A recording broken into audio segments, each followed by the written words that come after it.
ইরানের 5 জ্বালানি ডিপোতে আগুন জ্বালিয়ে দিয়েছে ইসরায়েল, যার মাধ্যমে একেবারে বিধ্বস্ত হয়ে গিয়েছে ইরানের শহরগুলো। ইরানের রাজধানীতে 5টি গুরুত্বপূর্ণ জ্বালানি ডিপো লক্ষ্য করে ইসরায়েলি বিমান হামলার পর তেহরানে প্রচণ্ড বিস্ফোরণ এবং ধোঁয়ার কুণ্ডলী ছড়িয়ে পড়ে আতঙ্ক তৈরি হয়েছে।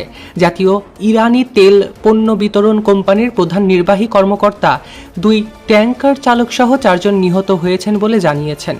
শনিবার হামলায় তেহরান এবং আলবোর্জ প্রদেশের 4টি তেল সংরক্ষণাগার এবং একটি তেল উৎপাদন স্থানান্তর কেন্দ্রে ব্যাপক অগ্নিকাণ্ডের সূচনা হয়েছে বলে জানিয়েছেন রাষ্ট্রের প্রধান সংবাদ সংস্থাগুলো। ইরানের রাষ্ট্রীয় গণমাধ্যম এটিকে যুক্তরাষ্ট্র এবং ইহুদিদের সরকারের আক্রমণ হিসেবে বর্ণনা করেছে।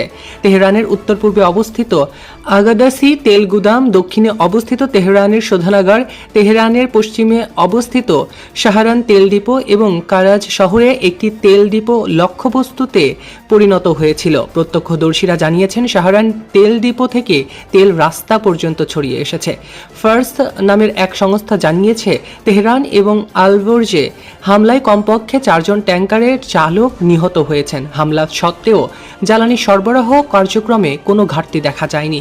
বর্তমানে সেখানে অগ্নি নির্বাপন অভিযানে নিয়োজিত আছে সকলে। অন্যদিকে বাসিন্দারা জানান বাতাসে পোড়ার গন্ধ ভেসে বেড়াচ্ছে।